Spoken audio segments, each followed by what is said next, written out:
আসসালামু আলাইকুম। জমি ক্রয় করার পূর্বে এবং পরে একজন জমির ক্রেতার অর্থাৎ যিনি জমিটি নিবেন তার করণীয় কি, আজকে আমি সেটি জানার চেষ্টা করব। আহ, জমি ক্রয় করার পূর্বে আপনার যে কাজটা করতে হবে যে জমির খতিয়ান যাচাই করতে হবে। অর্থাৎ সিএস খতিয়ান, বিএস খতিয়ান, এসএ খতিয়ান, এই সবগুলো খতিয়ান। সর্বপ্রথম খতিয়ান হলো সিএস খতিয়ান। সিএস খতিয়ান থেকে আপনাকে আসতে হবে এসএ খতিয়ান। এসএ খতিয়ান থেকে বিএস খতিয়ান। অর্থাৎ আমি ক্লাস 1 থেকে 2-এ যাব, 2 থেকে 3-তে যাব, 4-এ যাব, এইভাবে করে আমি একটা স্টুডেন্ট এসএসসি এইচএসসি পরীক্ষা দেয়। তো ঠিক সেভাবেই কেউ ক্লাস 1 থেকে কিন্তু ডাইরেক্ট ক্লাস 10-এ উঠতে পারবে না। বাকি ক্লাসগুলো তার আস্তে আস্তে আস্তে আস্তে করে পাস করে করে করে যেতে হবে। ঠিক জমির টাইটেলটাও আপনাকে এভাবে করে মেলাতে হবে, যেমন সিএস রেকর্ডে ধরেন জমি আমার নামে আছে, পরবর্তীতে আমি জমিটাকে দিলাম মালেককে, মালেক জমিটা দিল খালেককে, খালেক দিল রহিমকে, রহিম দিল আপনাকে। এখন আপনি দেখলেন যে সিএসে আমার নাম আছে, আপনি এখন এই জমিটা ক্রয় করবেন, তখন আপনি মালিক যে সর্বশেষ ক্রেতা তাকে বলবেন যে আপনার কাছে জমিটা বিক্রি করছে, যে আপনি মালিকানার যে ধারাবাহিকতা আছে সেটা মেলে দেন। অর্থাৎ আপনি কীভাবে এই যে সিএসে নাম দেওয়া আছে রাশেদের, এই রাশেদ থেকে আপনি পর্যন্ত কীভাবে আসলেন সেটি আপনি আমাকে মিলিয়ে দেন। তো যখন এভাবে করে মিলিয়ে নেবেন তখন আপনার জমিটা একদম একদম কি বলে খাঁটি সোনার মতো। অর্থাৎ পরবর্তীতে এই জমি নিয়ে ক্লেম আসার সুযোগ নেই বললেই চলে। কিন্তু আপনি যদি দেখা যাচ্ছে আপনি সিএসে দেখা যাচ্ছে রাশেদের নাম আছে, পরবর্তীতে এসেতে খালেকের নাম হলো, এখন আপনি খালেকের কাছ থেকে জমিটা ক্রয় করছেন যে খালেকের নামে এসে আছে, এই জন্য আমি তার কাছ থেকে ক্রয় করছি। এতে কি হবে? হবে না। কারণ পরবর্তীতে রাশেদের ওয়ারিশরা এসে আপনার কাছে জমি দাবি করবে, কারণ রাশেদের নাম সিএস খতিয়ানে আছে। আপনি সবসময় মনে রাখবেন যে খতিয়ান সবসময় খতিয়ান দিয়ে মালিকানার সৃষ্টি হয় না, খতিয়ান দিয়ে সত্ত্ব সৃষ্টি হয় না। খতিয়ান শুধুমাত্র দখলের প্রমাণের একটা অনুমান, যে আপনি জমিটা হয়তো দখল করেন যার কারণে আপনার নামে খতিয়ান হয়েছে। কিন্তু একমাত্র সিএস খতিয়ান, যেই সিএস খতিয়ান দিয়ে মালিকানার অনুমান করা হয়, অর্থাৎ সিএসটা যেহেতু আপনার নামে আছে, সিএসটা যেহেতু রাশেদের নামে আছে, সেহেতু রাশেদেই জমিটার মালিক। এর জন্যই জমি নিতে গেলে সব সময় রেকর্ডগুলো মিলিয়ে নিতে হবে। অর্থাৎ সিএস থেকে শুরু করতে হবে, সিএস থেকে এসএতে যেতে হবে, এসএ থেকে সর্বশেষ বিএসএ আসতে হবে। অনেক সময় দেখা যাচ্ছে যে এসএর রেকর্ডটা অনেক ক্ষেত্রেই এটাকে আমরা মানি না এই কারণেই যে এসএ রেকর্ডে প্রচুর ভুল হয়েছে, যার কারণে দেখা যাচ্ছে আমরা সিএসকে বেস করে যে সিএসএ কে মালিক, তারপর থেকে মালিকানাটা যার কাছে গেল আমরা তার কাছ থেকে জমিটা ক্রয় করলে নিরাপদ মনে করি। এইগুলো হলো আপনার যে জমির মালিকানার রেকর্ডগুলো যাচাই করতে হবে। হ্যাঁ, পরবর্তীতে হলো দাগ, সীমানা, তফসিল যাচাই। প্রথমে হলো মালিক কোন জমিটা বিক্রি করছেন আর সেই জমিটা কার নামে আছে সেটি যাচাই করতে হবে। পরবর্তীতে হলো যে জমি জমির সীমানাটা দেখতে হবে, এবং একজন আমিনের মাধ্যমে বা যিনি এই মাপজোক জানেন তার কাছ থেকে যে জমিটা তিনি বিক্রয় করছেন এটা কোন দাগের জমি, তিনি যেভাবে বিক্রি করছে আসলে ম্যাপে এই অনুসারে আছে কিনা এটা আপনার জেনে নিতে হবে। দেখা গেছে আপনি জমি নিলেন হলো 720 দাগের জমি, আপনার জমির যে দাতা সে আপনাকে 721 দাগের জমি বুঝে দিচ্ছে। তো কী হলো, পরবর্তীতে দেখা যাচ্ছে যে সেই দাতা বা দাতার ছেলেমেয়ে এসে আপনার কাছে জমি 721 দাগে, যে দাগের জমি আপনাকে দিল মানে দখল দিল, সে দাগের জমি ক্লেম করে বসবে যে 721 দাগের জমি আমরা বিক্রয় করিনি, আমরা 720 দাগের জমি বিক্রয় করেছি। তো মহামুসিবতে পড়ে যাবেন। এই জন্য হলো জমি ক্রয় করার সময় একজন আমিনের শরণাপন্ন হতে হবে। আর সে জমিটা যাচাই বাছাই করবে, জমিটার প্রকৃত অবস্থান নির্ণয় করবে, জমির সীমানাগুলো দেখবে যে আসলে অ্যাকচুয়ালি ঠিক আছে কিনা। পরে হলো যে নামজারি দেখতে হবে, তার নামে আর নামজারি করা আছে কিনা, তার নামে সেপারেট খতিয়ান আছে কিনা, যৌথ মালিকানায় আছে কিনা, এই সমস্ত কিছু যাচাই বাছাই করতে হবে। পরবর্তীতে হলো দলিল যাচাই। সে যদি দলিল সূত্রে মালিক হয়ে থাকে, যেমন আমি বললাম আমি রাশেদ, আমি দিচ্ছি মালিককে, মালিক দিচ্ছে খালেককে, খালেক দিচ্ছে রহিমকে, রহিম দিচ্ছে আপনাকে। তো এই প্রত্যেকটা দলিল আপনার যাচাই করতে হবে। দলিলটা যদি যাচাই করেন সেক্ষেত্রে দেখা যাচ্ছে এই দলিলটা আসল নাকি নকল এই সম্পর্কে আপনারা জ্ঞাত হবেন। তো এই দলিলটা আপনার পুঙ্খানুপুঙ্খানুভাবে দলিলগুলো, এই দলিলটা দেখা যাচ্ছে আমার কাছ থেকে, আমি হলাম সিএস রেকর্ডীয় মালিক, আমার কাছ থেকে গেল মালেক, খালেক, রহিম।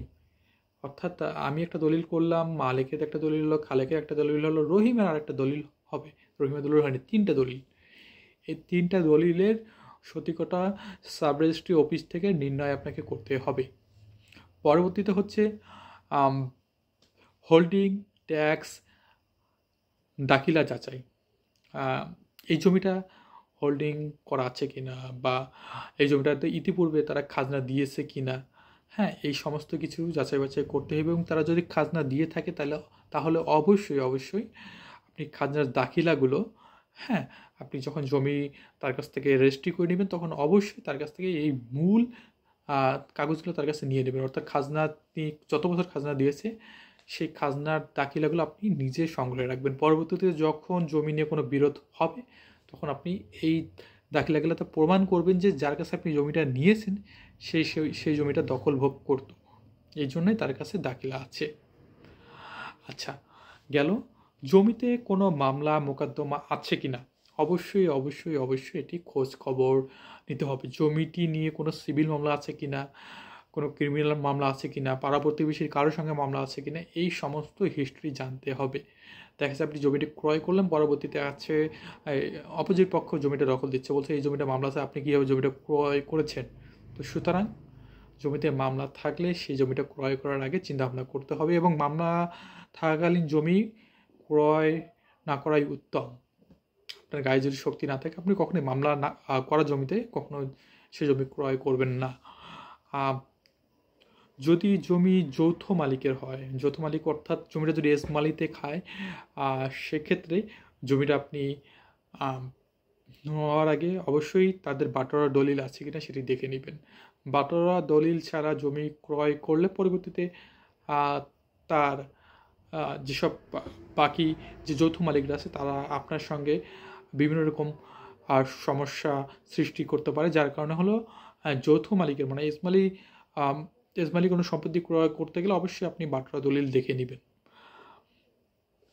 এছাড়া যে বিষয়গুলো আছে, আপনাকে বিক্রয় চুক্তি যে দলিল লেখকের মাধ্যমে আপনি দলিলটা করে নেবেন, অবশ্যই তাকে বলবেন যে আপনি আগেই আমাকে দলিলটা প্রস্তুত করে দিবেন, দলিলটার খসড়া প্রস্তুত করে দেবেন, এবং এই খসড়া নিয়ে অবশ্যই একজন আইনজীবী শরণাপন্ন হবেন। কারণ দেখা গেছে দলিল খুব সাংঘাতিক একটা বড় ভুল করে দলিল লেখকরা, সেটা হচ্ছে দলিল তফসিলটা ভুল বসায়, অনেক সময় খতিয়ান ভুল বসায়, সিএস, এসএ, বিএস সব দাগের ভুল করে। এর কারণে পরবর্তীতে গিয়ে যে জমিটা ক্রয় করছে সে অনেক বড় একটা বিপদের সম্মুখীন হয়। এই জন্য অবশ্যই জমির খসড়ার দলিলটি নিয়ে একজন আইনজীবীর কাছে যেতে হবে। যখন আইনজীবী বলবে হ্যাঁ জমি ঠিক, দলিলটা ঠিক আছে, তখন পরবর্তীতে যেদিন ফাইনাল দলিলটা করা হবে সেখানে আপনি A to Z মিলিয়ে নেবেন।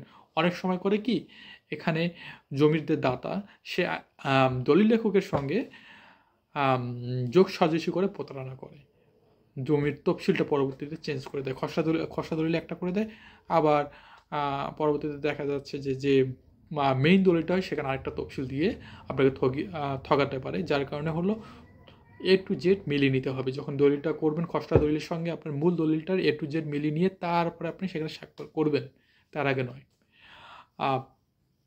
জমি ক্রয় করার পরে আপনার যে কাজগুলো হবে, যে জমি ক্রয় করার দিনেই আপনার সবগুলো দলিল, যত বায়া দলিল আছে সবগুলো দলিল আপনি মূল মালিকের কাছ থেকে নিয়ে নেবেন। মূল মালিকের কাছ থেকে নেওয়ার পর আপনি মূল মালিক যদি খাজনা দিয়ে থাকে, ইতিপূর্বে যতগুলো খাজনা দিয়েছে সেই খাজনার দাখিলাগুলো, রসিদগুলো আপনি অবশ্যই নেবেন। পরবর্তীতে হচ্ছে এই জমিটা যখন রেজিস্ট্রি হয়ে গেল তখন সাথে সাথেই আপনি নামজারির আবেদন করবেন, নামজারি করবেন। পরবর্তীতে হলো আপনি খাজনা দিবেন, হ্যাঁ, জমির দেখবেন যে জমির আপনার খারিজ হয়েছে কিনা বা খারিজ খতিয়ানে কোনো ভুল হয়েছে কিনা এগুলো দেখে লক্ষ্য করবেন। জমির কেনার সাথে সাথে যেটা সবথেকে গুরুত্বপূর্ণ কাজ সেটি হচ্ছে আপনি সাথেই জমির সীমানাটা দিয়ে দিবেন। জমির সীমানাটা দিয়ে সেখানে একটা বোর্ড দিয়ে দিবেন যে ক্রয় সূত্রে জমির মালিক আপনি।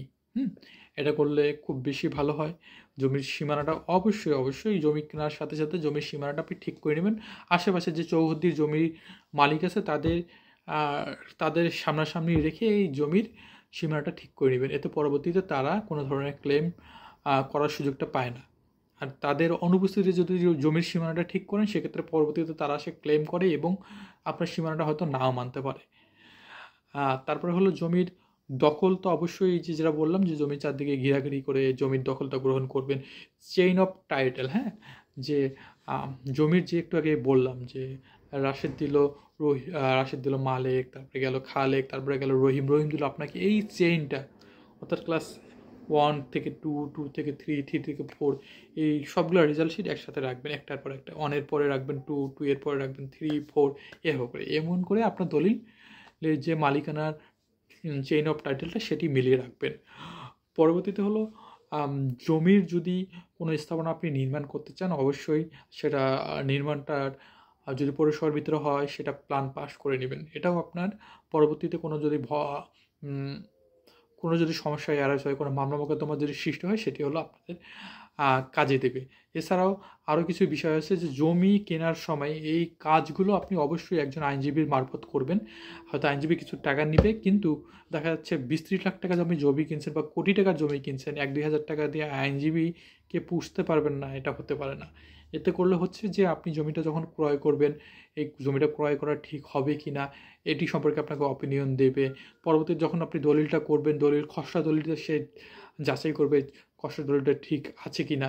হ্যাঁ, আরেকটা জিনিস মাথায় রাখতে হবে, জমি আশেপাশে জমির থেকে কম দামে বিক্রি হয়, তাহলে অবশ্যই আপনি এই বিষয়টাকে আপনি সৌন্দর্যকে নেবেন এবং যথেষ্ট পরিমাণে অনুসন্ধান করবেন বিষয়টা কি, কেন সে কম দামে জমিটা বিক্রয় করছে।